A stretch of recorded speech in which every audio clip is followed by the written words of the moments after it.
All right. Welcome to episode 18 of the Pitbox Podcast. We are back after a extremely long vacation. We just had a bunch of scheduling conflicts and whatnot. When you're trying to get 5 people together, it's kind of hard. Everybody got their own schedule. But we're back here finally again today. For this episode, Mary is back, and we're just going to focus on her. No F1 talk today. We'll leave that F1 stuff for another day. No, I saw that. No F1 talk today. We're going to leave that alone because we'll be here till tomorrow talking about, Lewis and Max. But so, Mary, you've had a very interesting year. You've done quite a lot.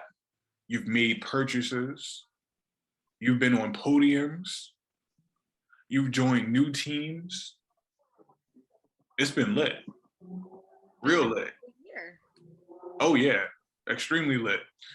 And so far it seems like the real highlight was GTA, COTA, all right, Podium for enthusiast class in the first attempt.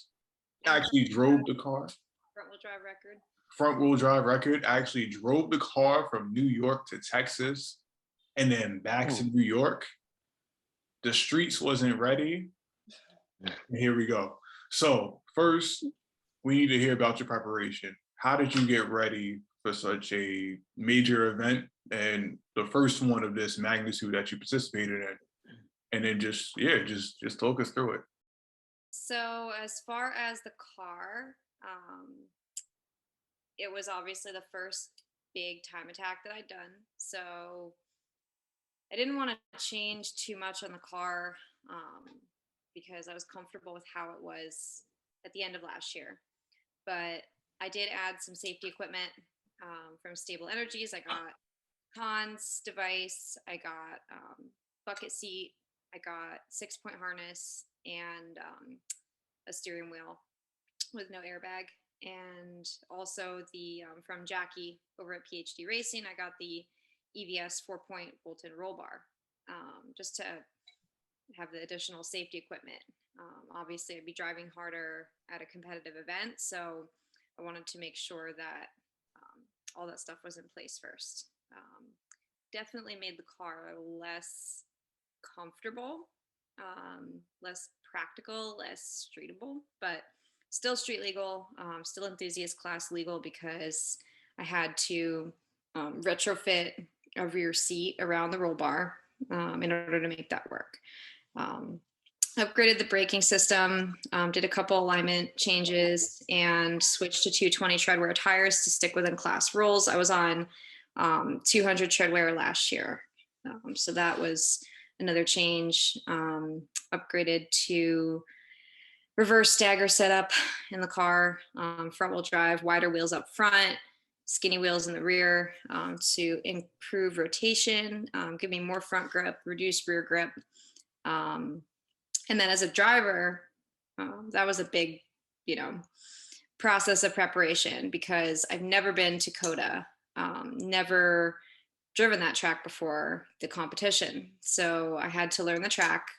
I had to remember which direction the track was going to go in each corner. And it's hard to get a sense of memorizing the track from videos. So I studied track maps, made notes for myself where, I could basically, turn 20 and talk myself through the whole turn randomly and just kind of quiz myself through the whole track every single day.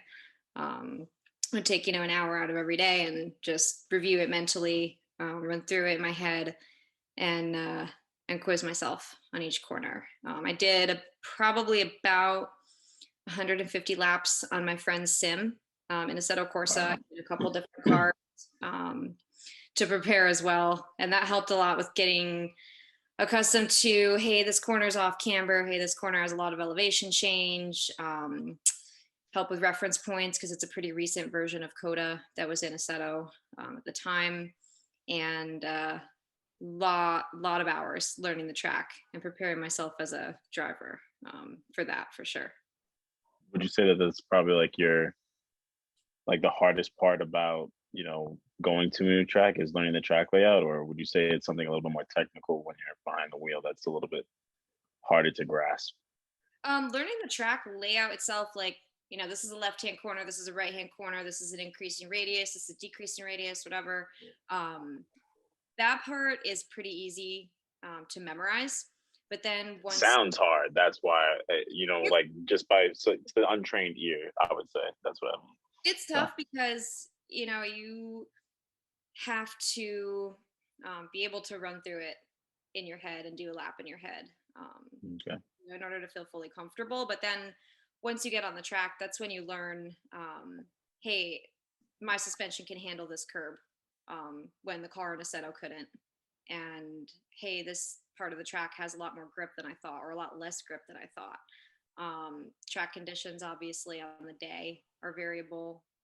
Temperature and weather, this condition of my tires, and how I am mentally as a driver changes based on the day too. That's pretty cool. So there's Honestly, a when lot. I only have one track day under my belt, and I think the rest of them have more. I would say Chris has like two or three, I want to say, and Steve a little bit more than that. But when I first went on to NYST, which is, I believe that's where you set the front wheel drive Yep. record. Yep, that's right. Yeah, I was not thinking about any of that. So what would you give? So I don't know. Could you tell me like what tips would you give to someone like me who is just like getting onto a track about like, learning the track layout? And then also I kind of want to hear a little bit more about your setting that front wheel drive record on NYST, if you could tell us about that. Yeah. So as far as learning a track layout as a beginner driver, Hmm. the first thing, watch a ton of videos of the track, Okay. because Fair. that's Yeah. knowing which turn goes which direction Hmm. is very helpful. You're not going to be worrying too much about, um, you know, braking late and where you're going to apex to gain more time. So you're really going to want to focus on just, hey, this is a left-hander, this is a right-hander. And other than that, the day of the track day, get instruction from someone that knows the track and can give you pointers on where to, place your car on the track that is optimal, for sure. Nice. That's definitely some good advice. I'll be taking that next time I head to the track, which Yeah. I said a Yeah. 140, I think. Yeah, 144, I think was my fastest time. I think Chris was even faster, and I think you were even faster on that track, which is even crazier. Obviously, it's not about power at all, guys. Like for real, it's definitely coming down to skill. So big props at this point, for real. Yes. So my PB there is a 137.0. So close Nice. to 36, but the tires I was on earlier this year, the day that I reset the record. So I did it last year on Nankang Air ones with a square setup all around, and no rear sway bar, just stock. But I was still in the coilovers, no tune, stock alignment essentially, with very little Wow. camber, and I really didn't have a ton of I didn't have the experience that I had later on this year when I went back. So I did a 137.7 last year, I believe, in October, and that was the front wheel drive record. It was previously a 140.6, I believe, or 140.1, that was set by actually my friend Nick, who's an awesome driver and now a Skip Barber instructor. So he was there that day, and that was a really fun day.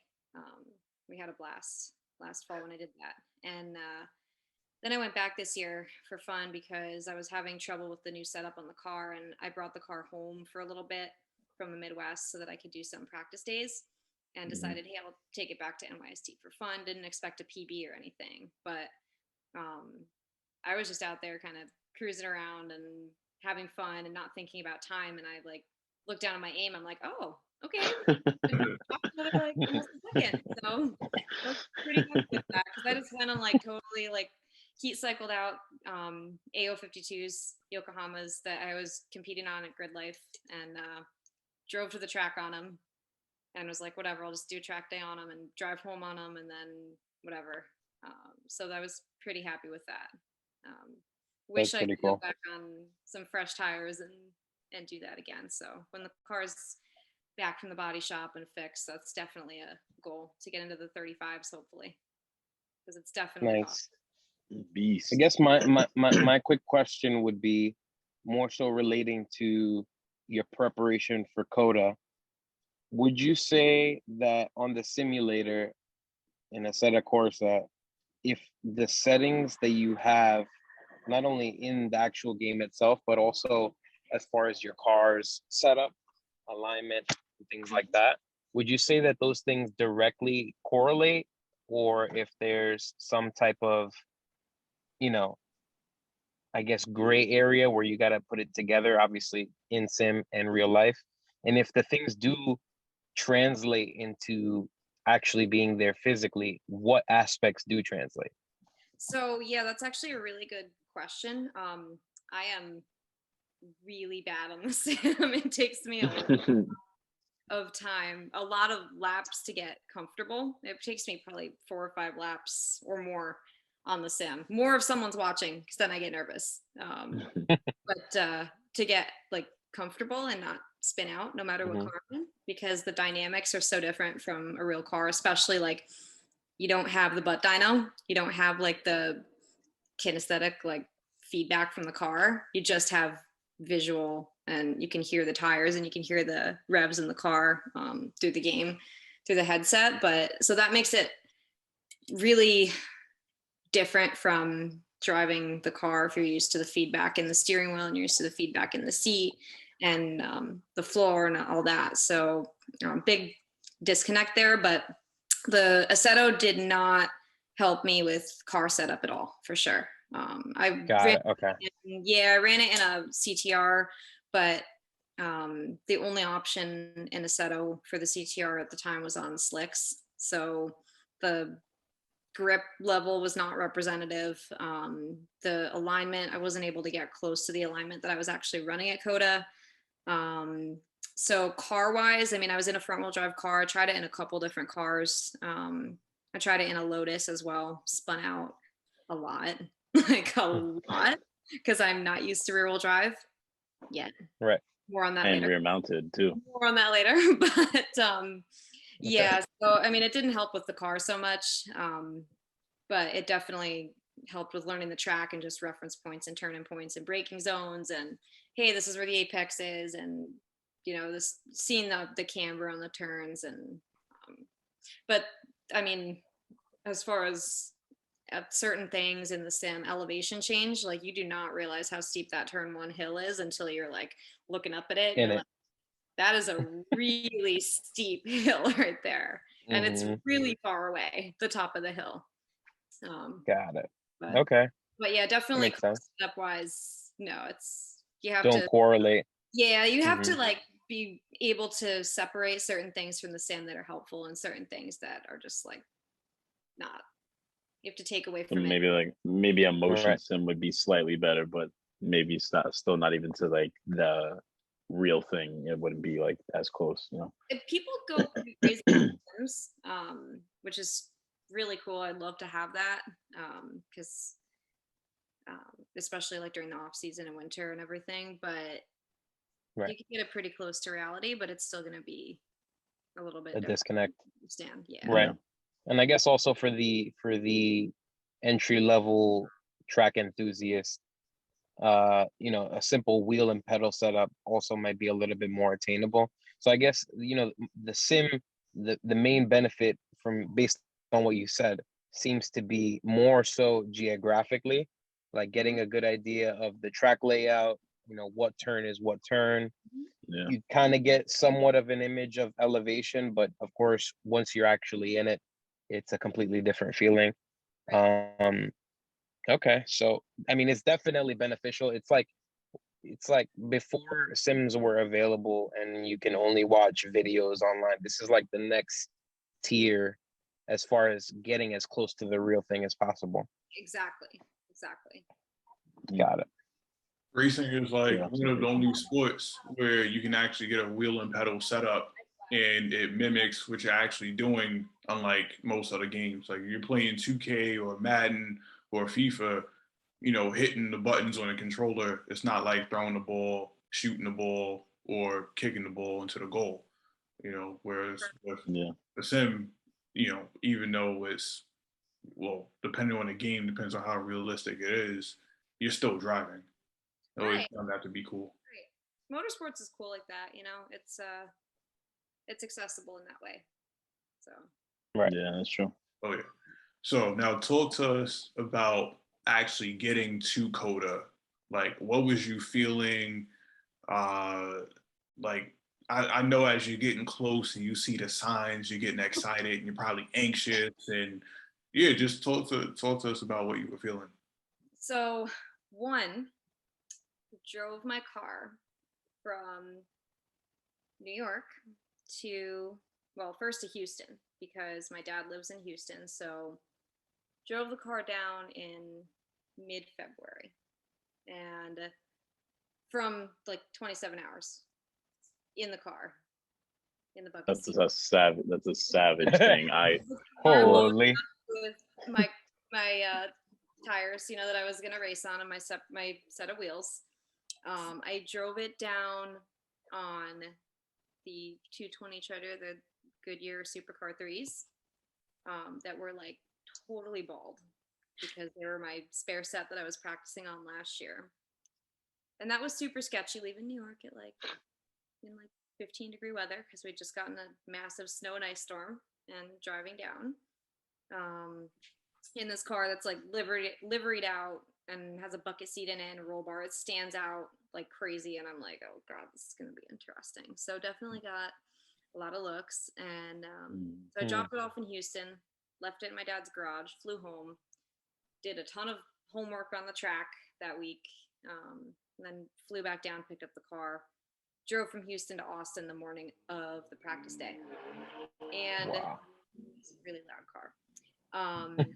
I'm still not used to living in the city, but yeah. So first of all, COTA's in like middle of nowhere, Austin.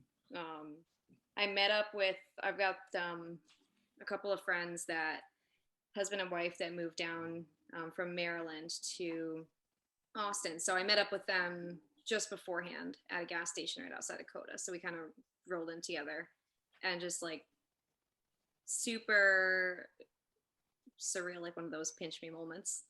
Because I'm like, I'm at this F1 track and I promise no F1 talk, but a little bit of F1 talk, little F1 fangirling. Because I'm like, dude, I'm at like this F1 track. I'm here to race my car here. And where the greats have raced. Yeah, this literally. is the coolest thing ever. Like, I don't even care what happens. I don't care if I'm like super, super slow and just make an idiot of myself because this is really cool. And this is an experience that I'm going to just soak up every single second of it. So it was pretty awesome. So I got there and I was just kind of like by myself and like with my friends Daniel and Margot, that they were crewing for me the whole weekend. Daniel used to run GTA with his MR2 up in New Jersey, and then he met Margot. She had a Del Sol, so she and I Del Sol twins. Okay.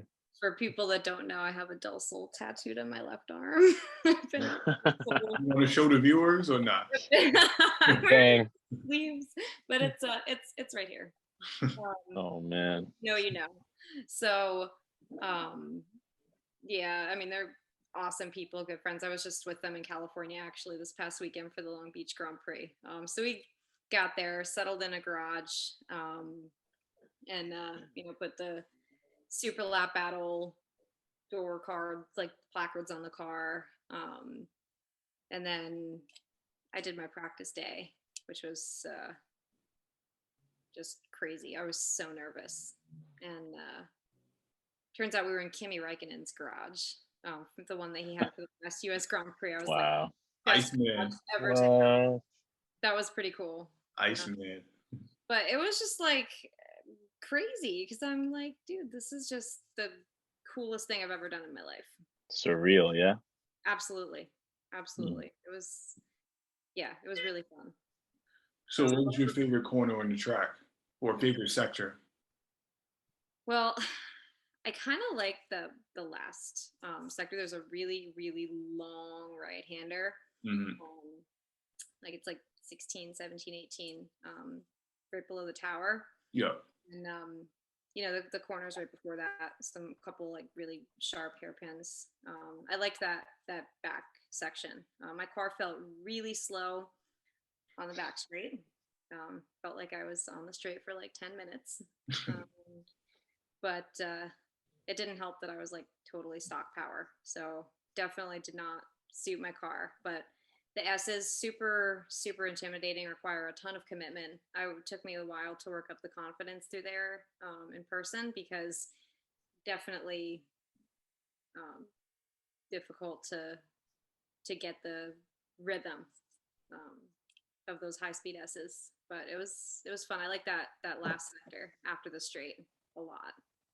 Really fun, and just a lot of like thinking required to get through it. You know what your top speed was at the end of the straight? It was about 140. So not quite as high as a couple local tracks like Watkins and Monticello, but stock power car. So Yeah. I was happy with that. 139, 140, somewhere in that area. Cool. Not too That's bad. still moving. That's Not still too bad. moving. Yeah, So. seriously. Little Civic. Yeah. Cool minivan. Little Civic that drove itself there. It was his own track support vehicle. Showed up, loaded Yeah, up. I mean that whole picture you just painted right now is pretty freaking amazing. Yeah. I mean, you and if you definitely drive, like drove that thing all the way there, did all of that, and then came back. Yeah, 97,000 miles on the car too. Holy. wow, still running strong. Gotta have Let's just call it a comfortable 150 She's getting old. minus the roll cage stock power. Exactly. So good times. Good Gotta times. Pretty happy. have one of the highest mileage CTRs in the country. It's in there. It definitely would be way over 100 if I'd been driving it this whole time. But yeah. Let's get you in the Honda Hall of Fame next to the million mile Civic. First 15-mile Type R maybe, because like I will have forever. So that's amazing. I love that. All right. So then, of course, while you're there, things go really well. You end up on the podium. You know, I'm watching the live stream. Like, oh, she's really doing I know it. I know her. And then, like, I see her mom commenting, and the commentators like, there goes Mary Valdez's mother. On an F1 podium, coolest thing ever. You want to explain what happened with the champagne? The way the bottle was set up. Oh my God. You really went there. So I did all this homework for the track, right? And like hours on the sim, hours watching videos, hours doing mental laps in it. All the money and time that I spent preparing the car. And I basically didn't research how to open champagne, because one, did not expect a podium. Oh my God. Two, yeah, I just didn't think about it. And apparently nobody else did either. So thank you, Jackie, for that, and Alex. So yeah. The pro champagne popper himself had to come to the rescue. Oh my gosh. Where's the hat? You're supposed to have the hat just to let people know. Imagine she's like, "Oh, you mean this?" Yeah, I thought you were about to grab it. Yeah. I thought so too. I had some in the closet. Okay.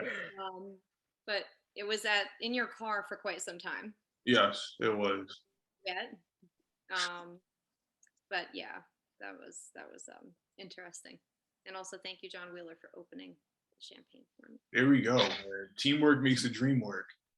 And next time you know, in the room that you stand in like before you go to the podium. By the way, same one that the F1 guys use, right? We had to walk through race control to get to the podium.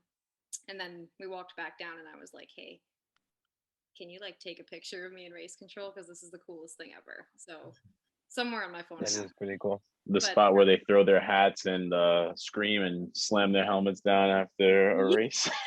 Most So, of yeah, them. we're sitting in like the room with like the red carpet and everything, and I'm like, so I have like I can't open champagne, right? And they're like, no, it's fine, you got it. Like, you'll be fine. Just do this and do that. And I'm like, no, but like, I have tiny hands. I'm not like strong, so I'm not going to be able to open this. And they're like, you got it. You got it. I so did not. Got it. So, yeah, there was a bit of a delay with that on the podium, but we got it under control. That's okay. We got It it made it that much better, honestly. Because if you would have popped it off the bat, it would have been okay. But the fact that it took a second, it was like, you know what? This is humbling. Yeah, it was humbling. That's the word for it. So it was definitely Could have just told everyone you were saving it for later, you know? Yeah, something like that. Yeah, it was fun. You should have did a So- shoe. They still will not let me hear the end of it. But that's okay. Should have did the shoey. Yeah, exactly. I still got some tricks up my sleeve for next time. Oh, we can't wait. All right. Yeah, go ahead, Steve. No, You got it. I was about to change. Listen, I was just gonna say, so we definitely had one CTR killing it at the track, but for those of you who weren't aware, we have a whole nother CTR back home. Want to enlighten us on how we ended up with 2 CTRs? So that one's actually gone now. As of last week, the red one, because I did trade it in. But Tell them whose team you joined. Hold on, we're gonna put that on pause for now. We're gonna go to the CTRs first. Order in the not yet. The story. But no, we'll get to that. All right. Don't you worry about that. But Gotcha. yeah, so I loved the first one so much, and I said,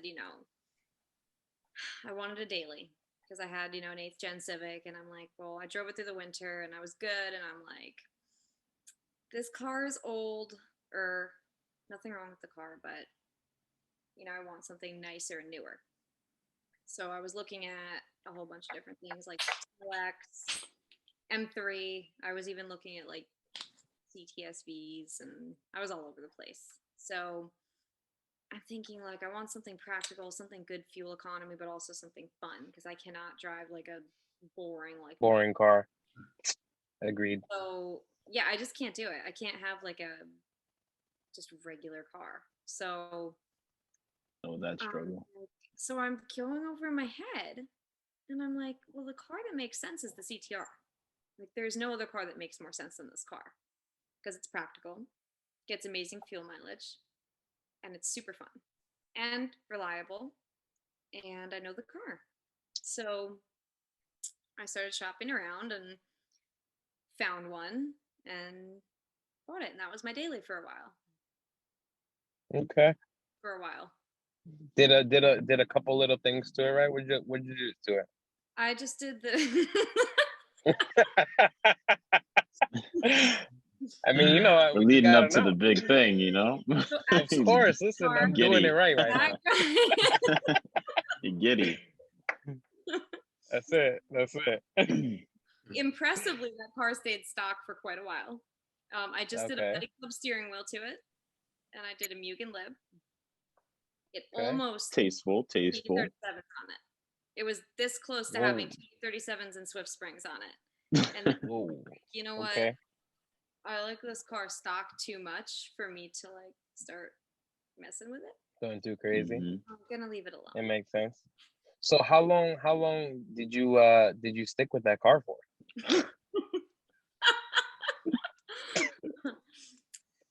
I'm doing them dirtier. Yeah.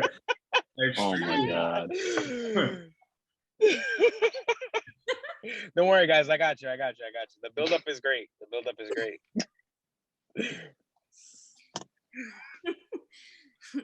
I had it for exactly 6 months minus like 5 days. So we'll just go with 6 months. Okay. I put 16. And then we decide. Okay. Okay.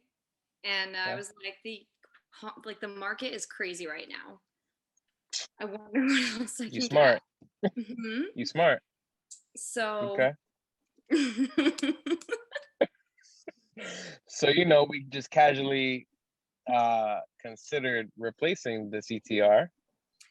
So what were our top 3 considerations? I moved from. Oh my gosh. Maybe next year we'll get to the actual name of the car. I promise. I'm just curious. These are things that would come to my mind too. That's fair. Okay. Top 3 cars, Mary. Let's hear it. So 3 reasons I got rid of the CTR. I moved to the city, right? Okay. The summer, because I got a job as a service manager in Queens. So 1, I wouldn't mind something that's not stick, because I've always been like 10 years total, like I will only get a manual car. I'll never get an automatic. Okay. But the same thing. Hot. So we're all guilty. We're all guilty, I think. Yeah, we all said that. Well, our main stick, our main pro stick person ain't on the podcast today, because he's a firm believer in stick till he dies. But we'll let him discuss that when he's here. Salute to my guy Seb. Normally, so am I. But then also the Type R is deceivingly big.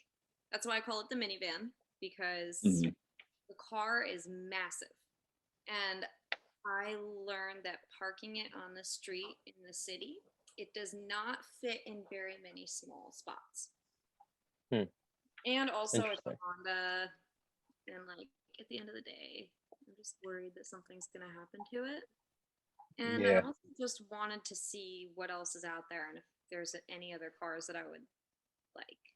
So I figured now's the time to kind of like branch out, because the market's crazy. I know I'm going to get a really good trade-in on the CTR, which I did. So I was like, I'm going to look around. And so I ended up getting, I'm a BMW gang. Wait. We skipped a whole question. Wait. No. She said it. Well, it could have been. I just need to hear that one more time. My top 3 contenders. I was looking at F80 M3. Okay. I was looking at M2 competition. You just went right down that line. Joining the gang over here. Listen, I just wanted to hear that part. BMW owners over here. I ended up with a peasant car. Allegedly. I ended up with a peasant car. Peasant. According to who? TFTI A90. Woo! Can we get a moment of silence, please? A TMW. So you're the team. A TMW. That's what you're it is. the team over here. Nah, BMW gang. That's all it is. Listen, There's Steve, 3 BMW owners in this chat right now. All I gotta say, my car and his car are the same car. Right. Toyota does make a nice looking car. It does. That's it. With a BMW engine. Apparently my car is silly. We said it earlier, teamwork makes the dream work. And sometimes when great minds combine, it's a wrap. Look at the greatness they created. Yeah. So how's Supra life treating you? So it's been, 10 days now? And how's the dark side treating you? That's the real question. It's unfortunately, so a lot of my Supra friends, right, are like, the fuel mileage on this car is going to blow away the CTR. And that is fake news, because I get like 20 miles per gallon in this thing. I've already put gas like 4 times. Wow. I finally remembered the fuel doors on the right after 10 years of Honda ownership. And it's pretty fun. Right foot too heavy. That's why. So listen, I ain't gonna lie, when you got that B58 under your foot. Can you blame me? No, not at all. I'm not mad I'm just pointing out the obvious, you know. Stop giggling I think the entire Steve's time like a little girl. Steve's words say it all. This is mad silly, mad with like This 10 is A's mad silly. silly. That's all he could say, like It's fun. 15 years in a row. It was, yeah, it's pretty fun. He's like, wait Listen, a minute. Are those? Is that turbo noise I hear? I'm done. From the Listen, if the car makes you giggle, you know it's a good choice. And then he's like, we get back to his car, and he's like, oh man. Yeah, I got to floor it, and it's still like, oh, well, sounds good, but not really getting nowhere, which is All fair. right, Steve. So you already know we got many turbo kits for that car now. We can make this work. Listen, you know? fam, Whoa. it ain't happening. That's just not happening. Make this work. You saw how wide my eyes got, bro? You want that Also, Tomei to went past the whistle? screen. You put the turbocharger on your car. Okay. It'll get more quiet if I put the turbo on. Oh man. But hey, you know, Listen. speaking of Supras and other people in your circle with Supras. Oh, I got Jackie, Yep. who I got to drive his car on the Long Beach Grand Prix. Oh yeah. Last weekend, and that was Yep. And he won his class. the Yep. coolest thing ever. So we're like First. in the hot pits, and he like drove way too far past like the pit exit, and basically the choice was to drive the car all the way around back to the paddock because the GTA paddock was on like the other side. So he had to go to the podium, and he's like, drive my car back to the paddock. I'm like, wait, how do I get there? He's like, oh, you have to drive around the track. Okay, cool. So I did that. That was awesome this past weekend. Mike Supra, that was my loaner car this whole weekend. Yep. 85. And yeah, now my Supra. So good times. Yep. Bad influences. Depends on who you ask, but you know. Bad influences. Oh, and then my friend Chip, also part of PhD Racing. Yep. He has the white Supra. He's going to be doing GTA finals this year. I'm going out to help crew for them and hang out. So yeah, we'll see how long the Supra stays stock for. I'll give it till next month. Well, who you kidding? You know you got a part in the mail already. His first mod is snow tires because it's my daily, right? So whoa, okay. After that, I'm waiting till spring, and then we'll see. Allegedly, you might get bamboozled before then. We'll see. We just want to warn you. Rear wheel drive in NYC, you're not going anywhere. If it's real snow, you're not going anywhere. I'm sorry. You gotta go back 10 minutes anyways to get to work. I'm gonna be in the parking garage, nice and safe. And yes, I'll just away Uber. from the maniacs. I'll Uber. Yeah. But snow tires and a shovel so I can dig it out of snow. The shovel ain't even going to fit in the trunk. I'm sorry. I can't fit anything in this car. I got it, and I'm like, dude, this car has like no space for anything. You went from full minivan status down to like half a truck. Dude, so like I used to have dull soles, and I know for a fact you can fit 5 adults in a dull sole. A driver, a passenger, someone behind the seats. If you have the top off, they just kind of like stick out the roof. And then 2 people fit in the trunk because that car has a huge trunk, right? Supra. So I borrowed Mike's Supra when I was out in California, and I had my friends Daniel and Margot out there from Austin, and they didn't have a car out there, obviously, because they're just flying in. So we're trying to go to dinner, and I have the Supra, and I'm like, well, I didn't want to go there and find out that, and have them Uber there and find out that the place was full or they didn't have a reservation or whatever. So I'm like, let's all just go together, hop in the Supra. And it turns out you cannot fit 3 adults in a Supra very easily, at all. So I'm just befuddled because Supra is smaller than Del Sol. I'm trying to rewind. You said you fit how many adults in a a what? A two-seater car that ain't but this big. I didn't say legally and I didn't say comfortably, but they do fit. All right, I have to admit something then, because there was a time when I owned a 350Z, and I actually did fit, I think, 4 people in that car. Now that I think about it, it was very illegal. But okay, I take back my amazement, because it's tight, but it's like you could do it. You can make it like not too far if you. What was someone holding on to the roof or something? There's a way. Like the people that be surfing the subway, like someone was riding the roof. That's crazy, bro. That's ridiculous. Yeah. I'll never forget that. That's crazy. But anyway, so now you're part of PhD. You want to talk to us about how that came about? So Jackie had seen, we'd been chatting back and forth on Instagram, and the whole Acuity thing came to fruition over the winter. And I told Jackie, hey, I'm going to do grid life, whatever. And he's like, oh, you should like come and hang out with us and do PhD racing, and I'll help you out, and help you learn the tracks and help you get parts and whatever you need and support at the track.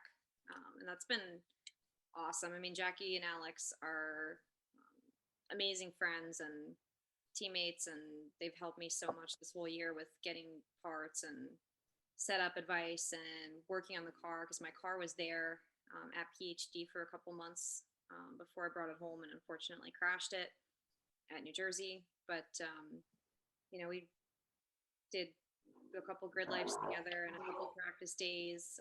They were at Super Lap Battle at COTA, like GTA, and they're just awesome people. I mean, they'll do whatever it takes to help, and it's been really, really motivating working with them,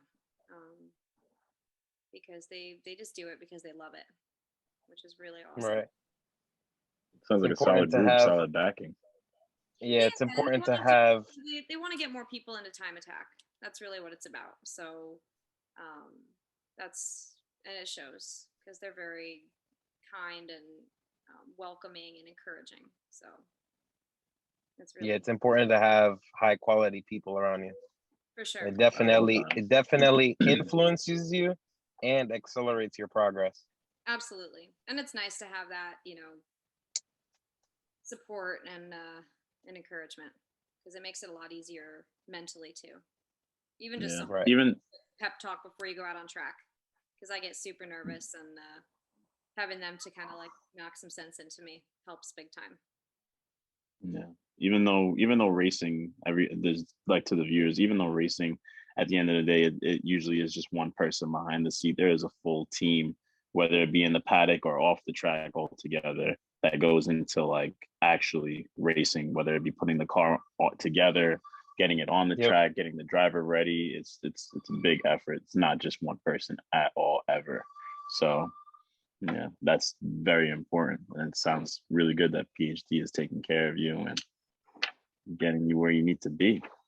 Absolutely. And then, at the end of the day, it's a very unique sport in a lot of ways, because you put so much work into it with your team, and you put, the effort in. You can't do it without the team. You can't actually get out there without the people behind the scenes that are supporting you, helping you, doing data review, getting you the proper equipment, getting the car set up, crewing for you the day of the event, transporting the car, whatever. But then when it comes down to it, you're the one that has to execute, and not let them down. It's a lot of pressure, because you're out on the track and it's just you and the car, and that's where I get like in my head and nervous, but you just have to think of it as just another track day, and just another job to do, basically. Cool. Okay. All right. Well, last question before we out of here. What's your dream race seat? This is gonna sound super tacky, but TCR FK7, FK8. Okay. VTech for life, I see. I respect it. Always. BMW Excuse to me. bless you. Thank Even you, though sorry. BMW Toyota for life, apparently. It's tatted for a reason. Yeah. But yeah, definitely. I mean, I'm always going to be an FK fanatic, fangirl. So we'll see how the 11th gen works out and how the new Integra works out. But FK will always be like the one for me. So Okay. yeah. Fair enough. We know if you keep working, we will see you in there racing in IMSA. Soon come. Oof. Give it a few years. Damn. Talk to me nice. Yeah, yeah, for sure. Yeah. All right. Now, of course, you got plenty of sponsors and people you want to shout out. Go ahead and give them the spotlight. For Security Instruments, because none of this would have even been a thought without Russ and everybody at Acuity. And Art of Attack, who I've worked with for a long time. Great guys over there. PhD Racing, obviously, Jackie and Alex. Counterspace Garage, best brake pads ever. CSG. CSG. You know a thing or two about CSG as well. Yeah. I think any Toyota owner does. And then yeah, there's a lot of awesome companies I've worked with this year. So good stuff. There we go. All right. Well, as usual, it was great having you on. I said that like you're not coming back next Obviously. week, the week after. For our next F1 podcast. Yeah, you know. That'll be a good one. Stay tuned.